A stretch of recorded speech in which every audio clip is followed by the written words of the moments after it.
मात्र 21 साल का एक लड़का अपने बाप को राइफल से मारता है। उसके बाद उसकी डेड बॉडी तीसरी मंजिल से लेकर ग्राउंड फ्लोर पर आता है, एक खाली कमरे में रखता है, उस बॉडी के टुकड़े करता है, हाथ अलग करता है, पैर अलग करता है। और ऐसा करते हुए उसकी बहन देख ली थी तो उसको भी डराता धमकाता है।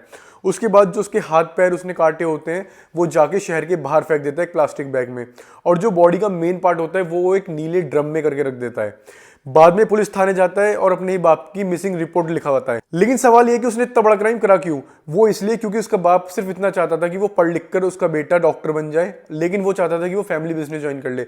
और इसी चीज को लेकर उनके बीच में हमेशा अनबन रहती थी और पहले एक बार वो घर छोड़कर भाग भी चुका था। लीगल पॉइंट ऑफ व्यू से जो पुलिस इंटरोगेशन होती है वो बहुत ज्यादा मैटर करती है, क्योंकि जो कंप्लेनेंट का बयान लिखवाया जाता है, जो विटनेस का बयान लिखवाया जाता है, वो आगे जाके आपके केस को बहुत ज्यादा अफेक्ट करता है। जैसे कि इस पर्टिकुलर केस के अंदर जो एक्यूज्ड है उसने बार बार अपना स्टेटमेंट चेंज किया, जिसकी वजह से पुलिस को शक हुआ।